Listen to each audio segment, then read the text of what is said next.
Ketika saya melangkah masuk, saya merasa saya kembali ke rumah saya. Jadi awal tempat ibadah di sini dimulai dari saya. Ya, jadi beberapa yang kita ketemu, Pak Adil, Bu Ellen, dan ya, semua yang ada, semua kita rasa kangen, bagaikan sudah keluar kota, keluar negeri, baru balik dan bertemu dengan segala kerinduan ya. Baik, saudara kekasih, hari ini ada satu tema yang sangat menarik ya. Saya bingung kenapa saya bahas tema ini ya. Apakah benar yakin saya enggak guru KW? Ya, ini menjadi satu hal yang sangat perlu kita pelajari untuk setiap kita sebagai anak-anak Tuhan. Ya. Awas guru KW. Yang terambil dari 2 Petrus pasal 2 ayat 1 sampai yang ke-22. Saudara, kalau kita tidak baca firman, tidak baca, maka kita rasanya kurang afdol ya.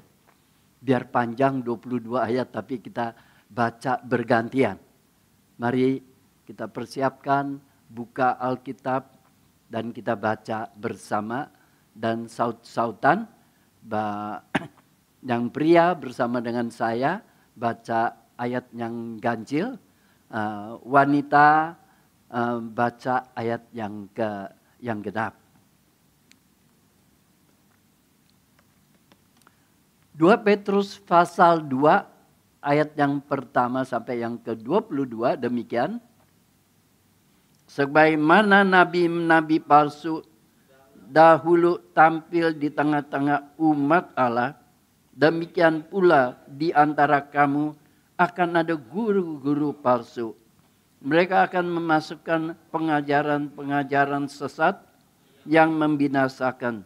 Bahkan mereka akan menyangkal penguasa yang pernah menebus mereka. Dan dengan demikian segera mendatangkan kebinasaan atas diri mereka. Ayo ibu-ibu.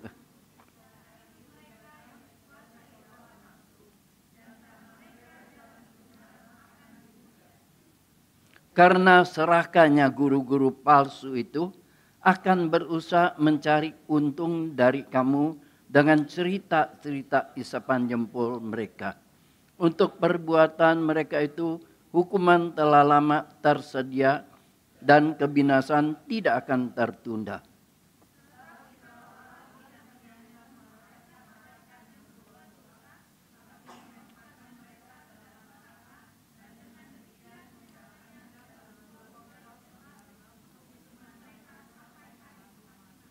Allah juga tidak akan menyayangkan dunia purba. Ia hanya menyelamatkan Nuh, pemberita kebenaran itu, dengan 7 orang lainnya. Ketika ia mendatangkan air bah atas dunia orang-orang yang fasik.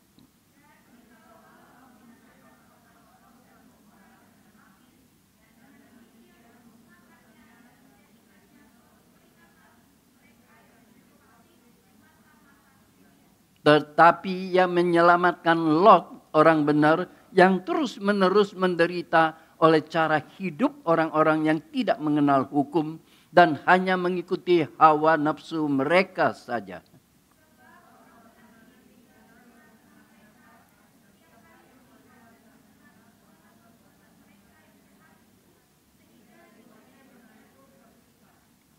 Jadi, nyatalah bahwa Tuhan tahu bagaimana menyelamatkan orang-orang yang saleh dari pencobaan dan menyimpan orang-orang jahat untuk disiksa pada hari penghakiman.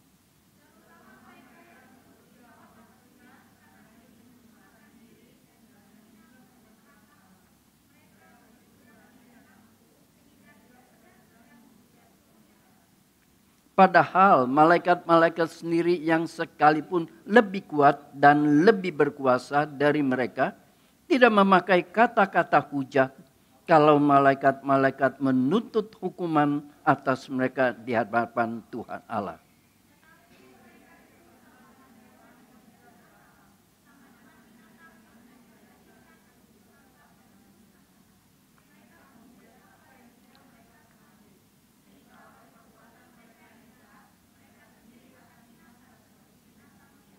dan akan mengalami nasib yang buruk sebagai upah kejahatan mereka. Berfoya-foya pada siang hari, mereka menganggap kenikmatan. Mereka adalah kotoran dan noda yang mabuk dalam hawa nafsu mereka kalau mereka duduk makan minum bersama kamu.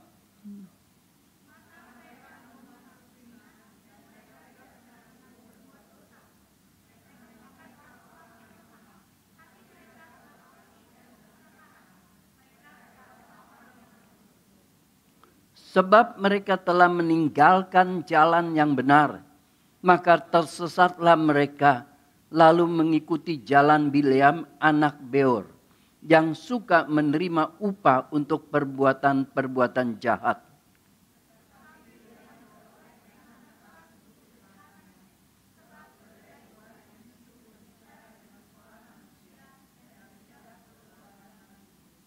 Guru-guru palsu adalah seperti mata air yang kering, seperti kabut yang dihalaukan topan.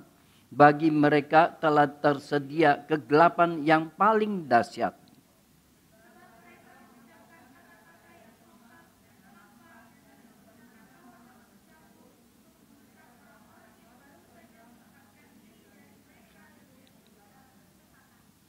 Mereka janjikan kemerdekaan kepada orang lain, padahal mereka sendiri adalah hamba-hamba kebinasaan, karena orang diperhamba oleh yang mengalahkannya.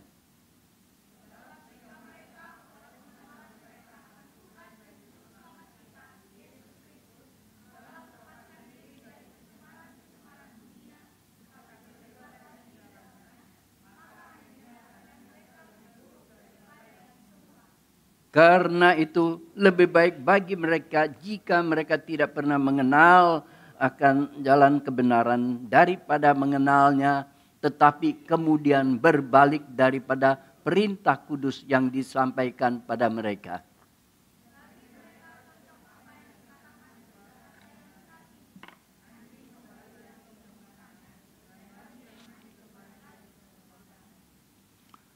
Saudara yang kekasih, seketika ada seorang murid yang baru lulus SMA, lalu dia mengikuti UMPTN dan dia mendapat di perguruan tinggi yang ada di Surabaya. Maka pertama sebagai orang Kristen dia sedang memikirkan, kalau saya di Surabaya, saya akan cari gereja di mana yang cocok buat saya.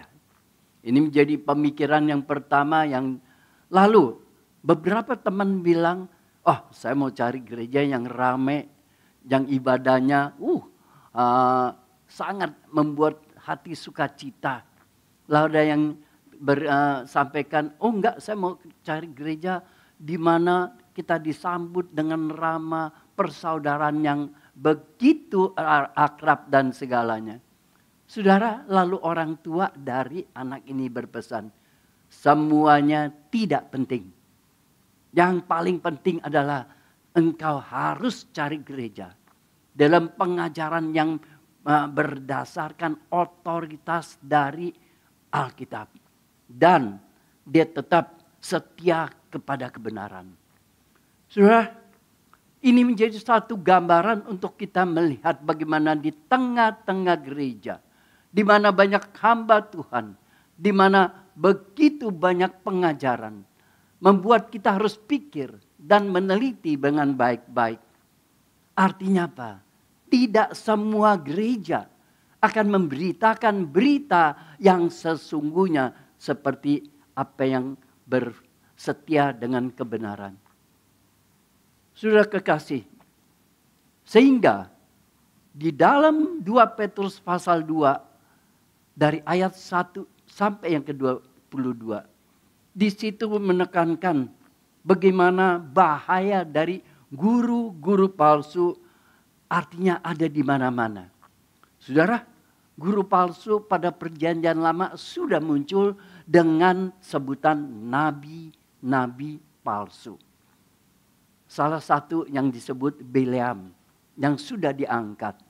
Masih lagi nabi-nabi palsu yang munculan sejak perjanjian lama. Lalu dalam perjanjian baru mulai muncul semakin hari semakin begitu hebat. Yang disebut guru palsu. Di dalam 1 Yohanes mengatakan disebut mereka adalah antikristus dari antara kita. Tetapi mereka tidak lagi mengakui bahwa Kristus adalah penebus dan sang juru selamat. Sudah, maka jangan kita pikirkan antikristus itu cuma 666.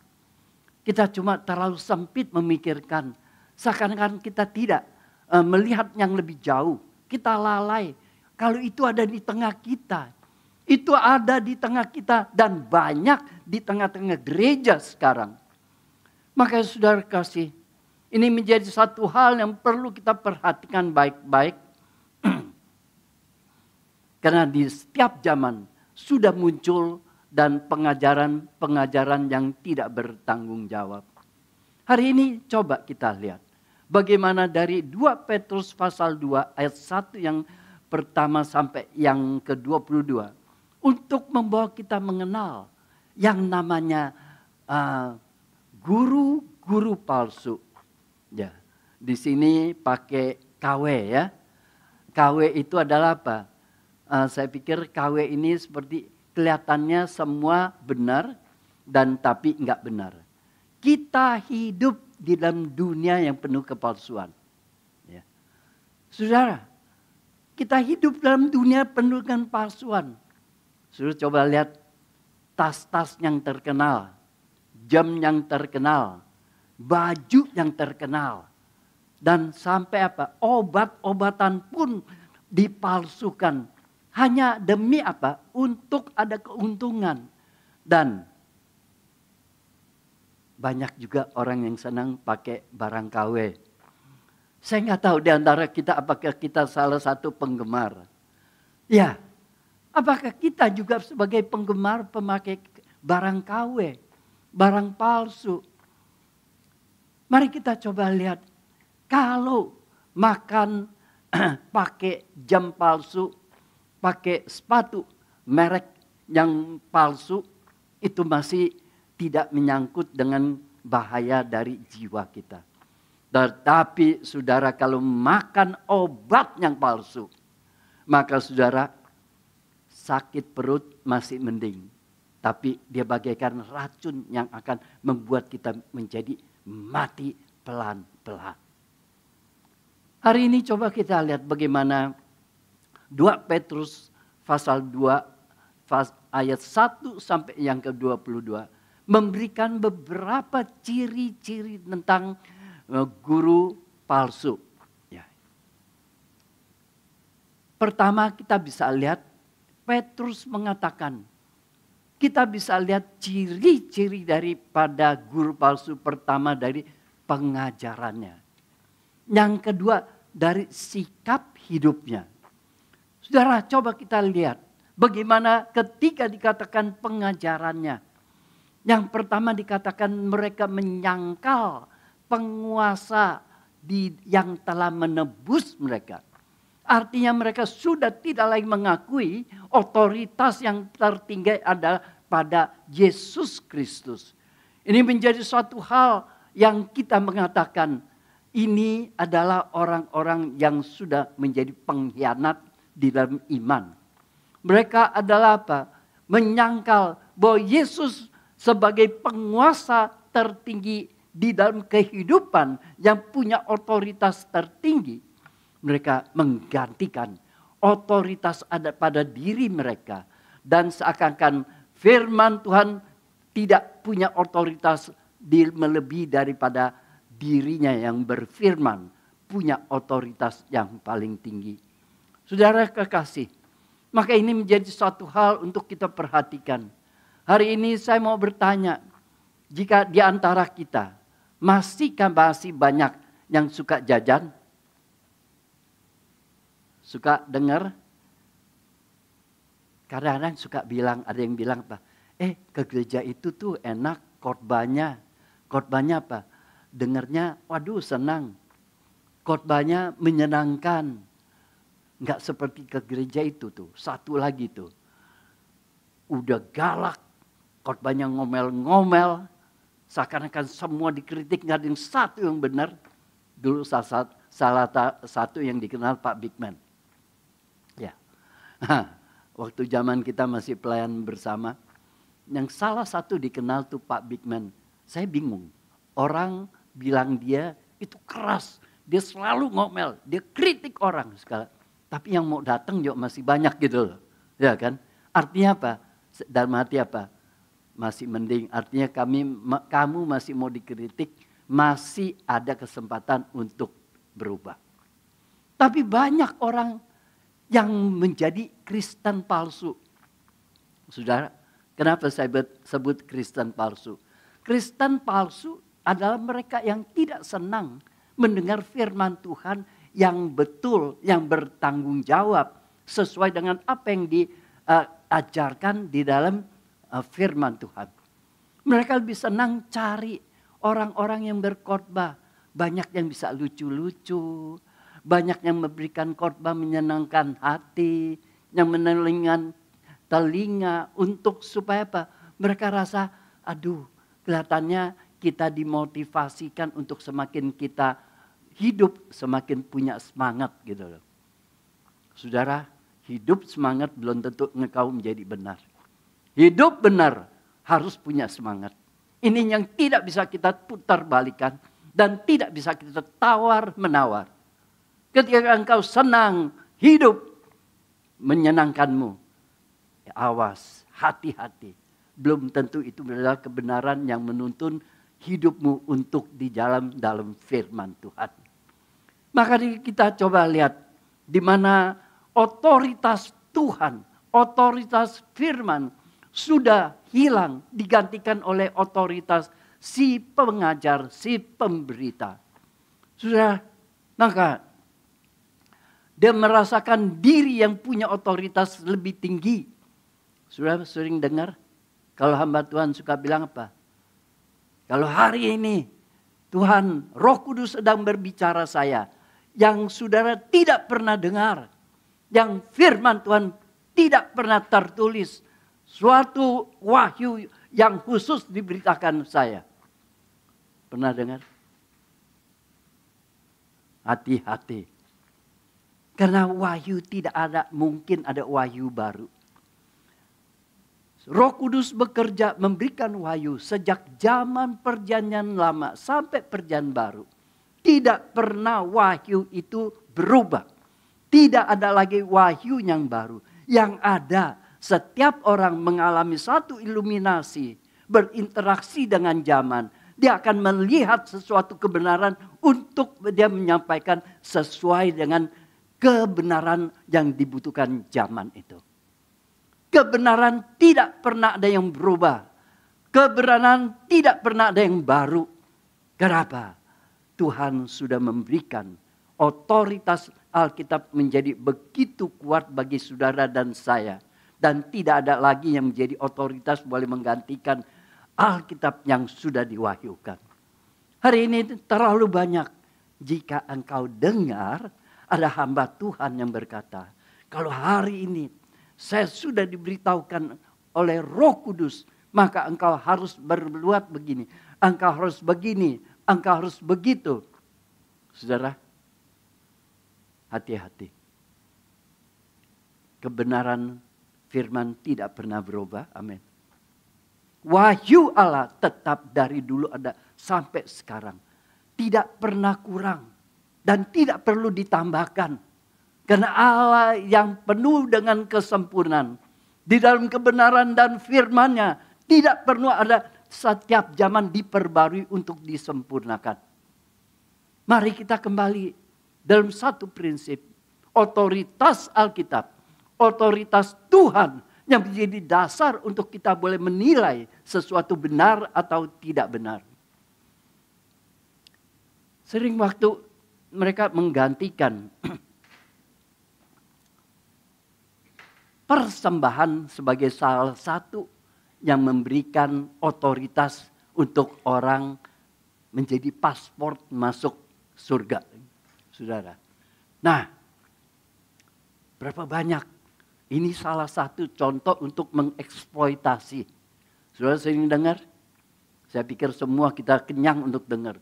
Saudara, hari ini Tuhan memberikan kesempatanmu. Untuk engkau boleh khusus memberikan persembahan.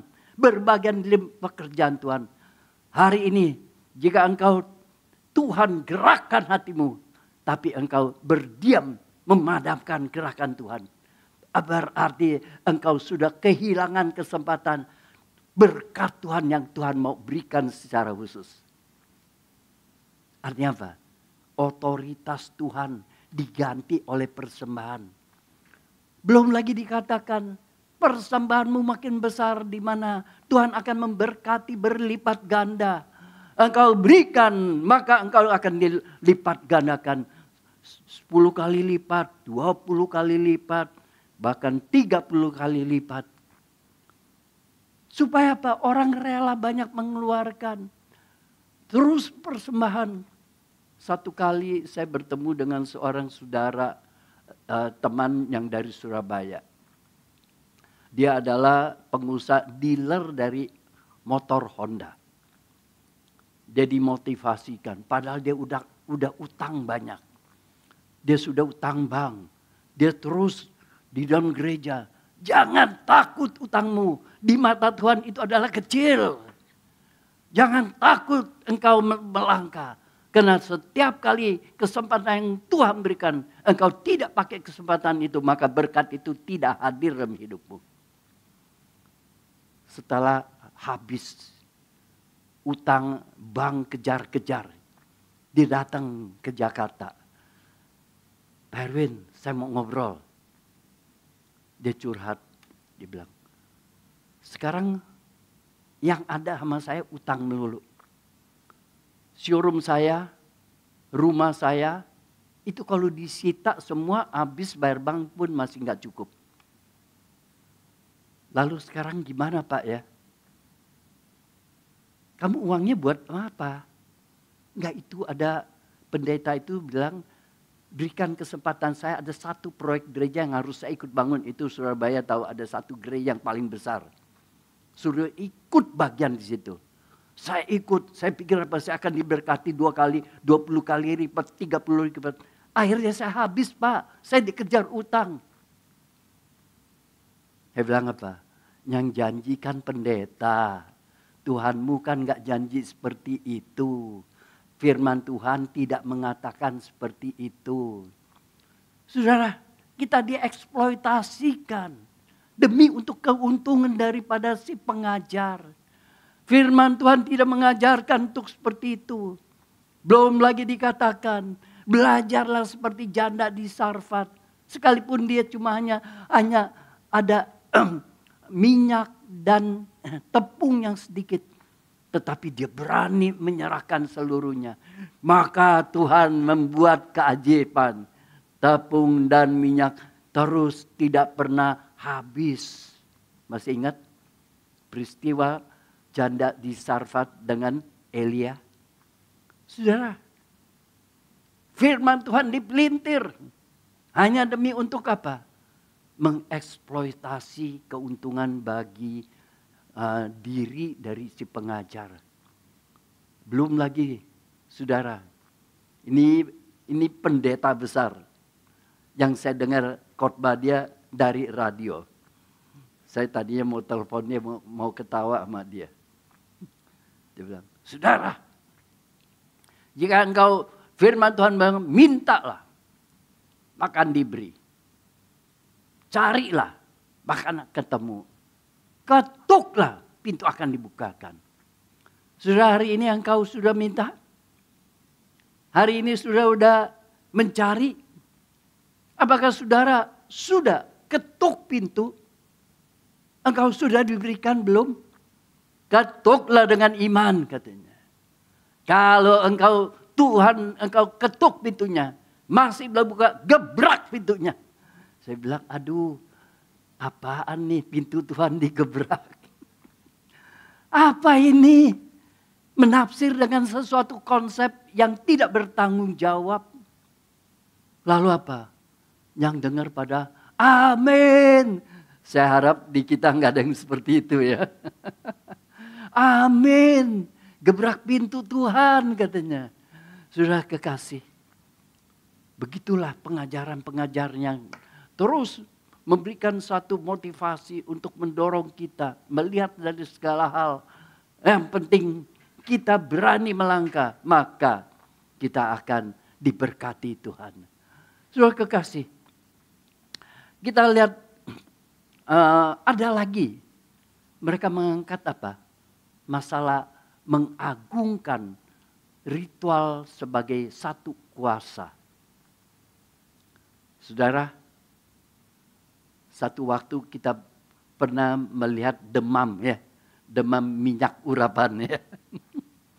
Ya, demam minyak urapan, demam perjamuan kudus, demam kalau engkau mau sembuh, syaratnya harus dibaptis oleh pendeta tersebut. Ritual yang memiliki kuasa menggantikan kuasa Allah. Ada firman Tuhan berkata seperti itu? Tidak. Minyak urapan. Saudara, Perjanjian Lama mengatakan ketika membuat minyak urapan itu adalah dari 5 macam rempah-rempah yang diolah lalu disatukan di dalam minyak zaitun. Dan setiap diolah bagian-bagian dengan aturan yang sudah diatur menurut cara yang diberikan oleh Tuhan. Lalu minyak urapan ini bukan dipakai dengan sembarangan. Dipakai untuk mentahirkan alat-alat yang ada di dalam bait suci. Untuk mentahirkan dan untuk mengurapi jika ada imam-imam yang akan ditabiskan.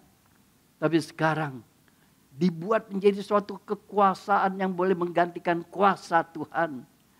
Tapi sayangnya kenapa jadi rame ya? Ya.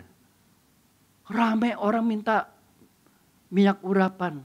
Sampai-sampai ada orang WC-nya mampet pun dia pakai minyak urapan dalam nama Yesus. Apa ini? Apakah segitu murahnya kuasa Tuhan? Apakah kuasa Tuhan sama dengan hal-hal yang ada di luar dari kekristenan? Mungkin lebih rendah daripada air dari dukun loh.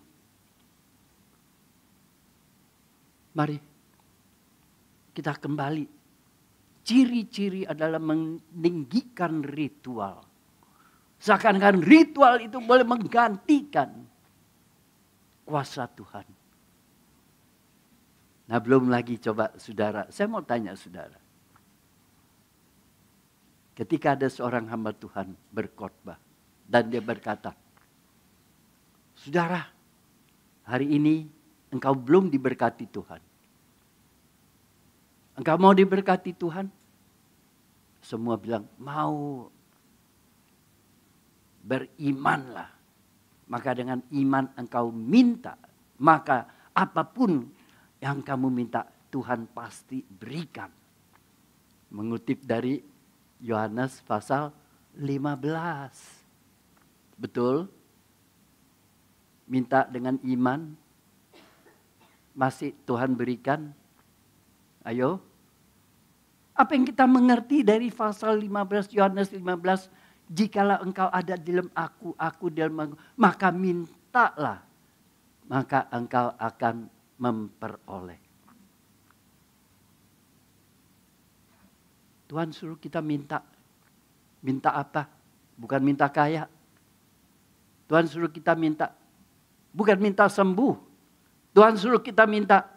Bukan minta sesuatu berkaitan kebutuhan materi. Tapi Tuhan minta supaya kita boleh bertumbuh dan berbuah.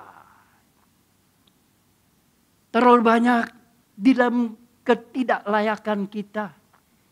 Kenapa? Kita harusnya menjadi carang yang harus dipapas dan dibuang. Kita tidak punya hidupnya Kristus. Yang perlu kita minta Tuhan berikan saya hidup supaya saya bisa berbuah.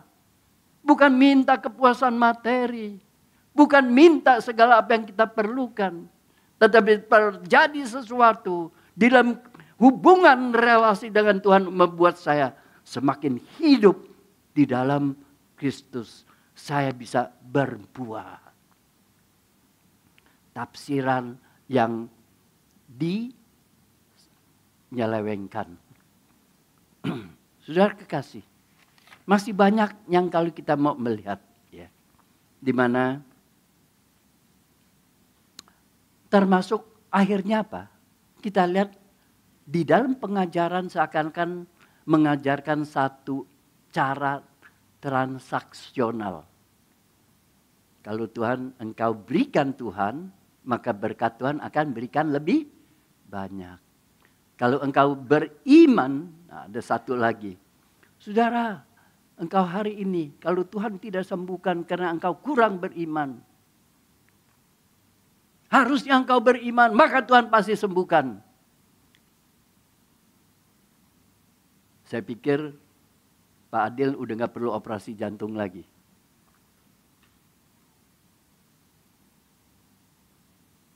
Apakah itu? Apakah itu iman?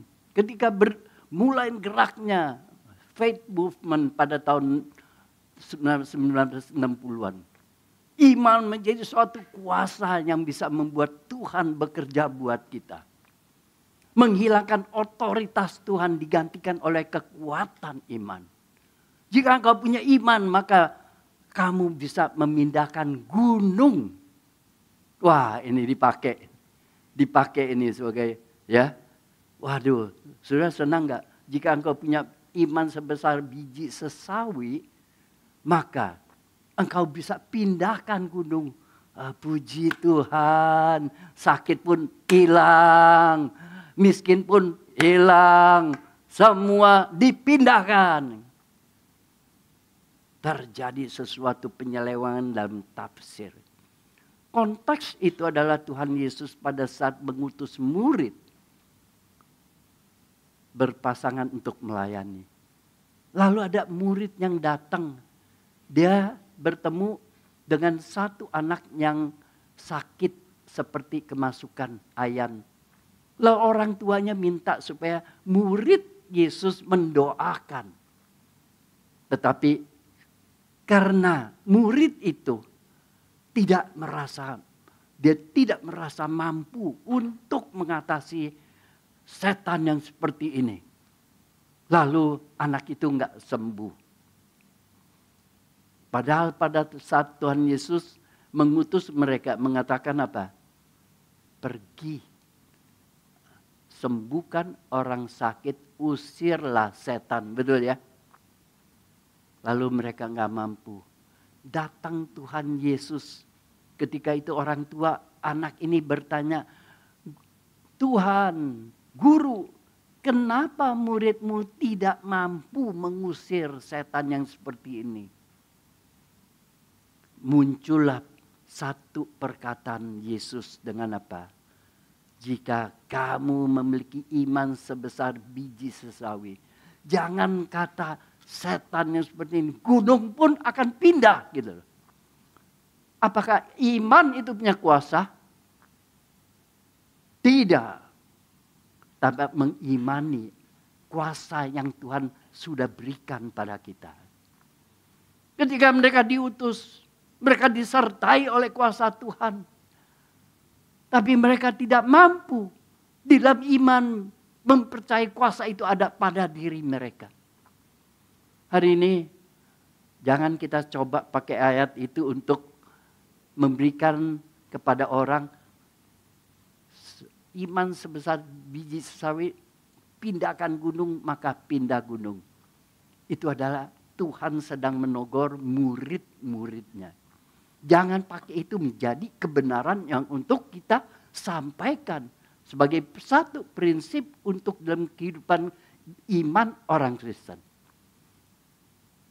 Iman adalah pada dasarnya sebagai orang beriman adalah bukan menuntut Tuhan. Adalah apa?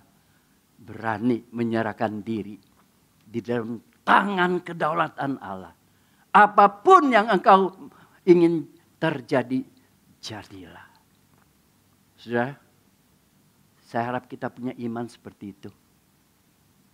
Saya bilang sama Pak Adil, saya pun kena serangan jantung. Pada saat saya serangan jantung justru waktu saya golden wedding anniversary. Begitu turun mobil masuk gereja langsung serangan. Terus pendeta yang sedang akan memimpin dalam ini syukuran, mereka sudah bingung. Jadi enggak sih nih syukuran ini berjalan? Lalu tunggu sebentar, saya dikasih minum, Pak Adil pasti tahu, sedokat ya yang buat orang sakit. Setelah itu saya tenang. Saya bilang, lanjut. Kita mulai acara di dalam syukuran. Sampai besok anak saya, ponakan semua bilang, Pak, nggak bisa, harus ke dokter. Kelihatannya ini adalah jantung. Seperti kakak saya pun mengalami jantung, gejalanya seperti itu. Saya masih nggak mau periksa dokter jantung. Saya pergi ke dokter yang teman baik, ahli paru-paru. Saya bilang, Dok, ini kelihatannya GERD nih. Tapi semua bilang saya jantung. Dia bilang, udah kita periksa dulu ya. Periksa darah. Apa urusannya serangan jantung sama darah, saya bilang. Enggak periksa darah. Oh rupanya kalau orang kena serangan jantung, di dalam darahnya ada semacam enzim yang namanya enzim T. Kalau enzim T-nya sedikit, serangannya ringan. Enzim T-nya sampai batas yang tertentu itu berat. Yang lewat batas antara orangnya sudah mati. Kita masih ngobrol, ketawa, sampai hasil lab dikirim ke dokter karena di rumah sakit. Dia lihat muka dia berubah. Kenapa dok? Saya bilang, orang lain udah lewat nih. Hah? Kok saya nggak lewat ya? Orang lain udah lewat nih. Kamu udah lewatin batas yang paling tinggi, udah lewat. Dia bilang, orang lain udah mati nih. Dia bilang, puji Tuhan ya kan. Udah segera masuk rumah sakit jantung ke Matraman. Saya masuk, akhirnya sidik kateter. Saya divonis dalam kateter, udah gak bisa pasang ring, mesti bypass. Dan segera kalau enggak, setiap waktu bisa mati. Biasa dokter bilang begitu ya Pak ya. Kaget-kagetin kita ya. Lalu saya bilang, saya pikir dulu. Udah, sampai sekarang saya nggak bypass loh. Bukan saya beriman Tuhan pasti sembuhkan saya, enggak. Saya cuma bilang Tuhan, saya serahkan saya dalam tangan-Mu. Kalau memang waktu saya sudah tiba, pekerjaan saya sudah selesai, angkat saya pulang. Saya nggak pernah rindu untuk dan bangga untuk umur panjang. Saya cuma bersyukur kalau Tuhan masih berikan waktu untuk saya melayani Tuhan. Dan saya tidak minta umur panjang. Saya cuma minta Tuhan sesuai dengan waktu-Mu. Kapan pekerjaan yang Tuhan berikan sudah rasa cukup, bawa saya pulang. Nah yang kayak begini-gini saya mirip dengan Pak Bipen. Orang bilang ini suka ngotot gitu loh. Padahal enggak juga sih.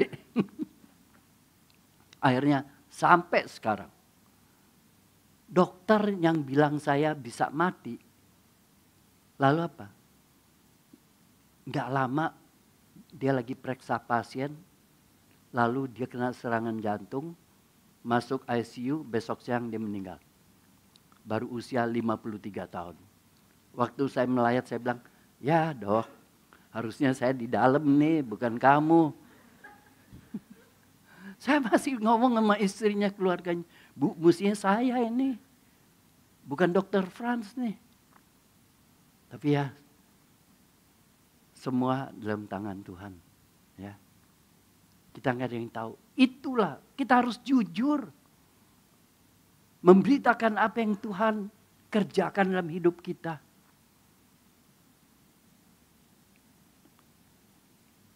satu lagi. Kalau kita lihat dari 2 Petrus pasal 2. Mereka di dalam pengajaran mereka tidak mengajarkan hidup kudus. Saudara, berapa banyak kita pernah dengar bahwa anugerah Tuhan melampaui dari dosa-dosamu.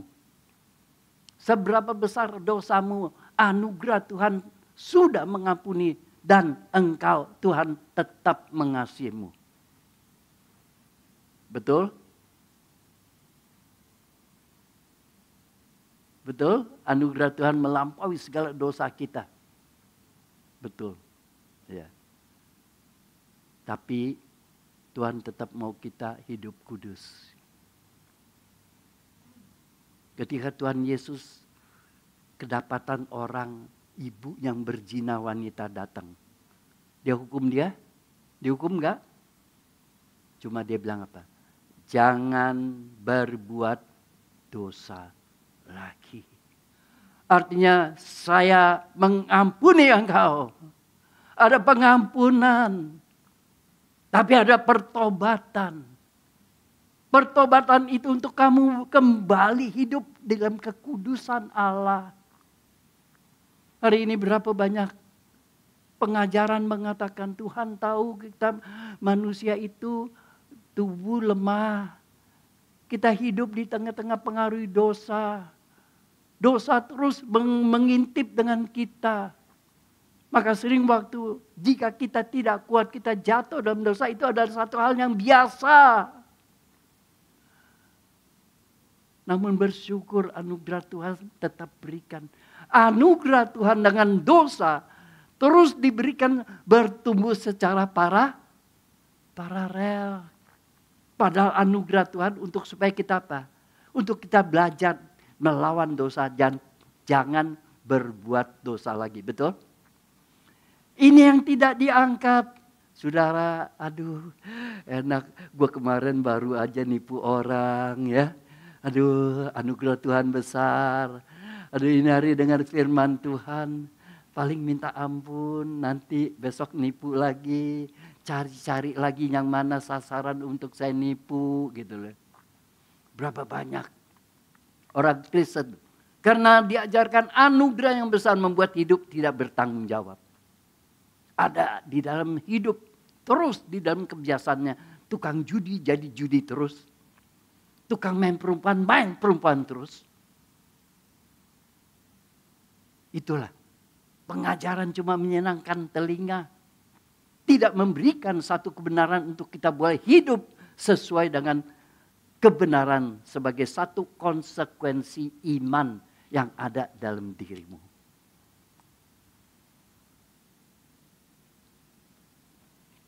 Mari saudara, kita lihat ini. Belum lagi dikatakan apa?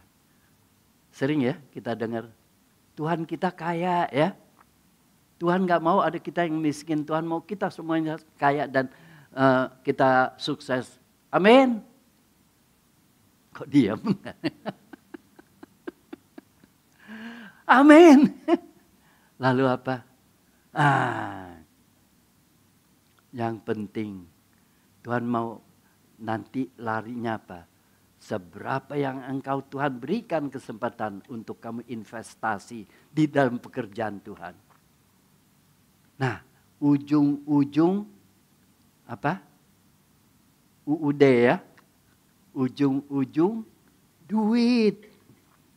Ya. Maka jangan kita cuma ngomong DPR cuma ujung-ujung duit ya. Hamba Tuhan juga seperti itu loh. Kalau mereka tidak konsisten pengajaran di dalam Alkitab secara bertanggung jawab. Ya. Belum lagi.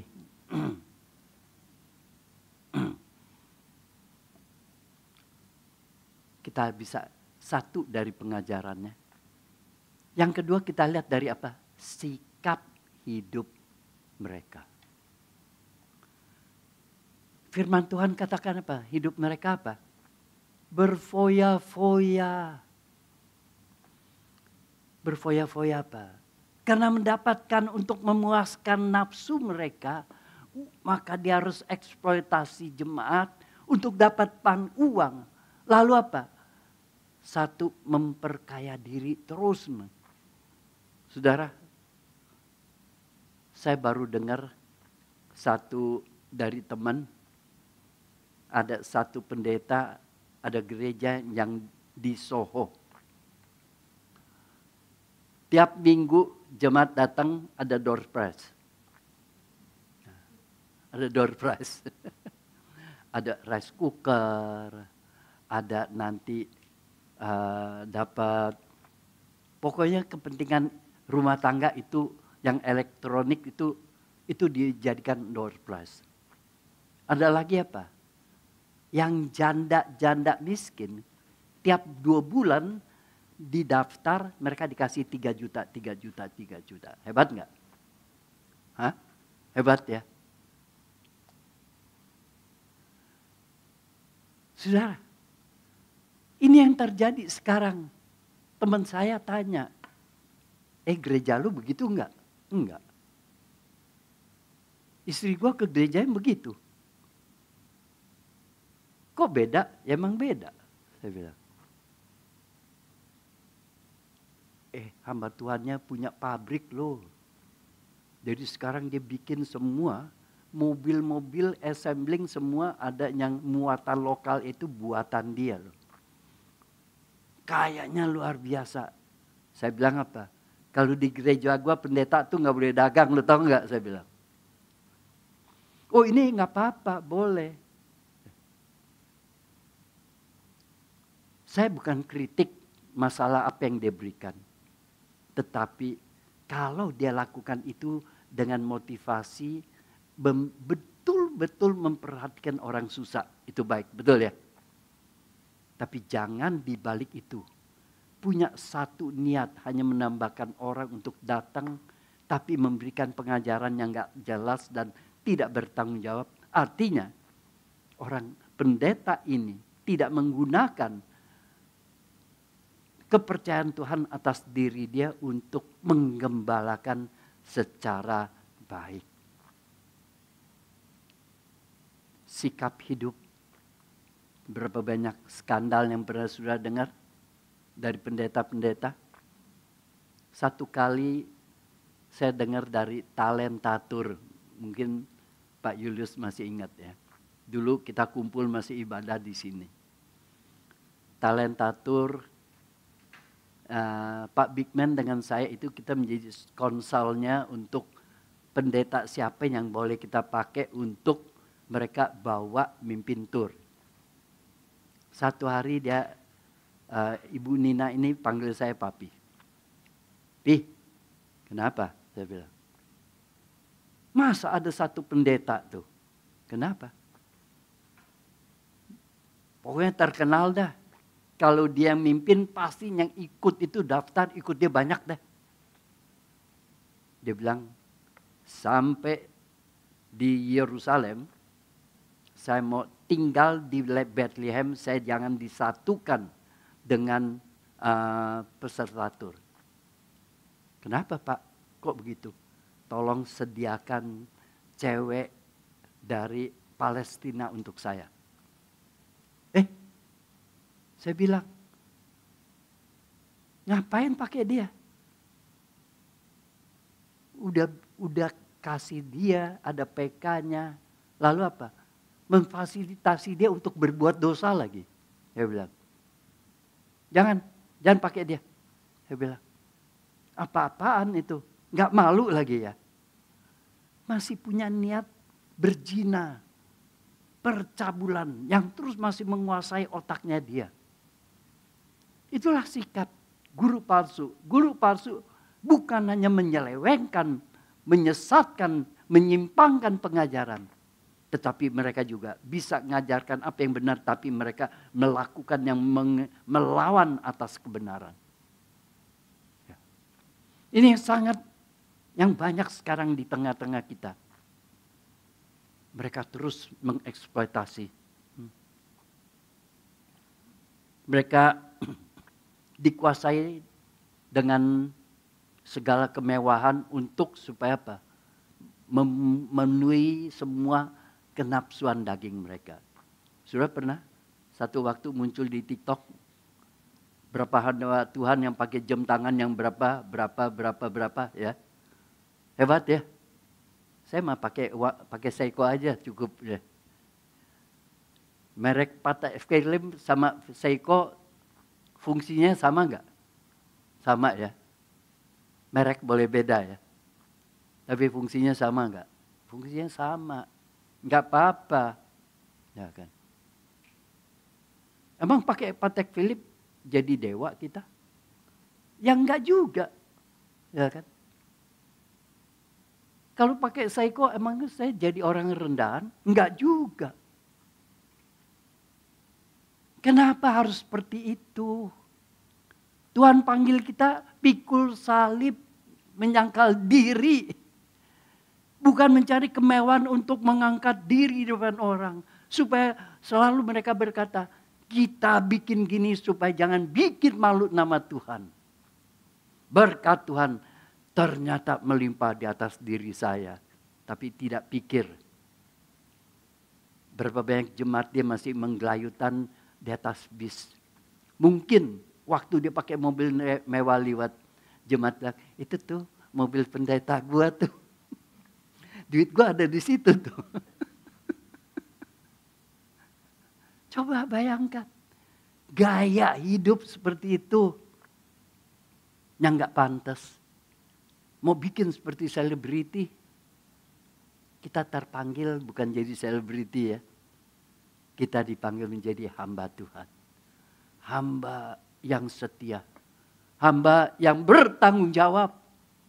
Hamba yang menjalankan tugas untuk menggembalakan dengan baik.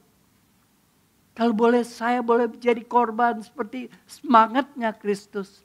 Supaya domba-dombaku boleh terus bertumbuh dan terlindungi di dalam kasih karunia Tuhan.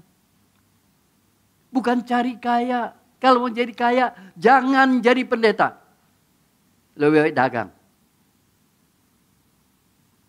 Saya selalu bilang, Pak, kalau mau cari uang menjadi kaya, jangan jadi pendeta. Panggilan pendeta bukan untuk jadi kaya. Jadi pedagang. Tapi banyak orang menjadi pedagang gak berhasil, masuk jadi pendeta. Udah jadi pendeta cari duitnya gampang ya, mancing ikan di tengah apa? Kolam orang. Gak berani masuk ke dalam lautan samudera besar untuk mancing ikan yang besar. Itulah dari hidupnya kita melihat. Hidup mereka pamerkan diri, angkuh. Saudara, saya nggak sebut siapa, tapi pendeta yang di Surabaya yang punya gereja yang paling besar.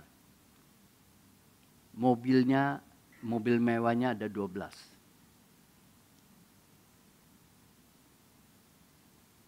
Mau pakainya cuma tiap hari buat muter aja. Kalau didiamin mobil juga bisa rusak. Akhirnya apa? Harus punya orang yang khusus rawatin mobil. Kerjanya apa? Muterin mobil. Salah satu Rolls Royce itu dapat dari teman saya. Ketika dia ke Australia, teman saya punya anak tabrakan. Lalu apa? Dia koma 6 bulan. Semua pendeta sudah diundang, terakhir undang dia datang. Lalu di situ dia berdoa. Ya. Tuhan berikan satu mujizat. Dari koma, satu hari anak ini bangun. Setelah bangun, tapi cuma bisa bangun, tapi nggak bisa ngomong, nggak bisa jalan. Tapi orang tuanya tuh udah puas. Di rumahnya itu pakai, dia ada Rolls Royce 2, ada BMW, ada, lalu begitu naik Rolls Royce-nya, pendeta ini bilang, aduh, naik mobil ini nyaman ya, dia bilang. Ya. Oh, Bapak senang. Ya, saya mimpi juga belum pernah mimpi. Tapi hari ini kalau kenyataan sih benar-benar anugerah Tuhan. Saudara, langsung teman saya kirimin satu buat itu. Terus tanya, Pak mau punya pelayanan nggak di Australia? Ya boleh. Mereka beli satu gereja, beli gereja. Buka. Tapi sayang, akhirnya dia taruh 2 orang di situ, mereka rebutan kuasa, akhirnya gereja itu sampai bubar. Kenapa? Rebutan kuasa. Mari sudah kekasih, terlalu banyak yang kita mau angkat, yang tidak pernah habis. Tapi yang pasti bagaimana sikap kita sebagai orang-orang anak Tuhan di tengah-tengah yang banyaknya guru-guru palsu. Pengajaran yang tidak bertanggung jawab. Bagaimana sikap kita? Saya cuma katakan satu. Ketika Bank Indonesia mengeluarkan satu indikator untuk bagaimana kita mengenal uang palsu, ya. Sudah mengenal uang palsu bukan hanya ciri-ciri yang kita belajarin. Bank Indonesia belajar supaya kita apa? Belajar mengenal uang yang benar itu seperti apa.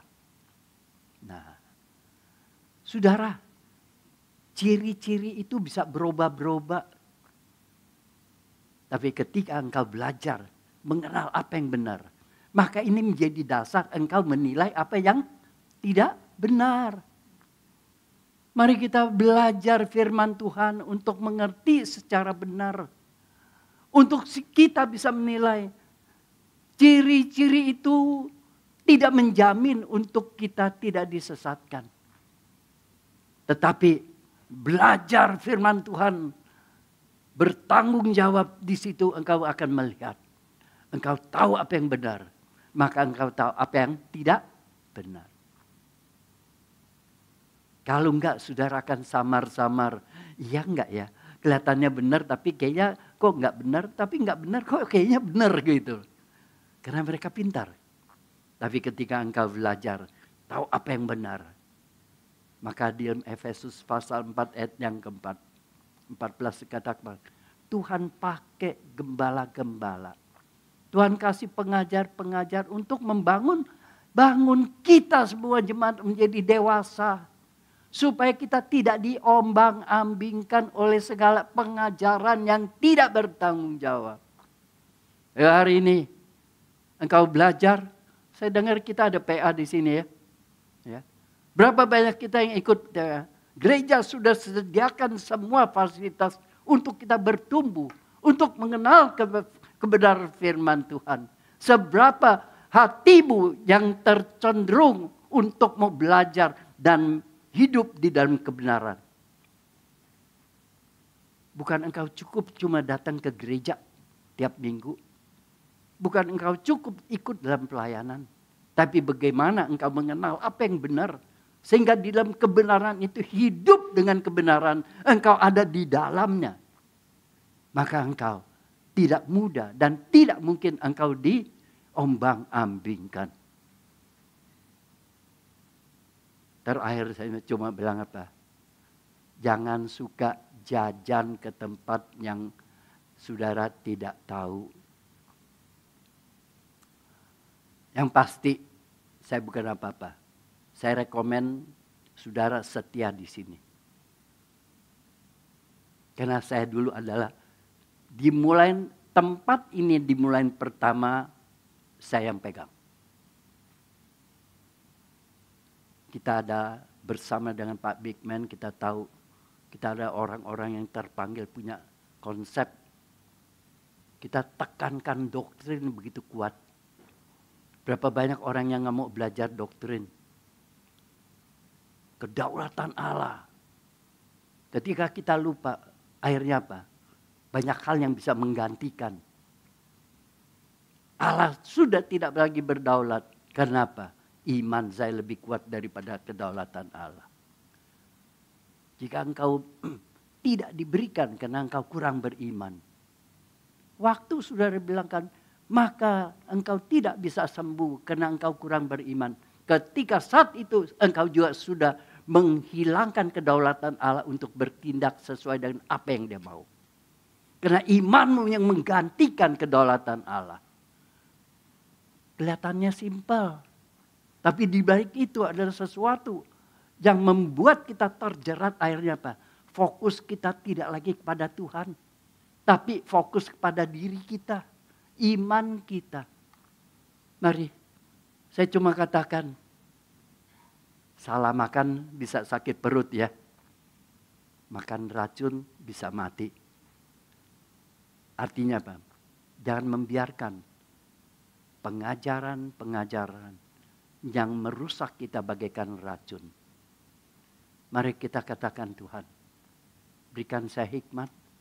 Saya boleh tetap setia di dalam mengikuti Tuhan. Dan saya mau tetap menjadi saksi Kristus. Amin. Mari kita berdoa.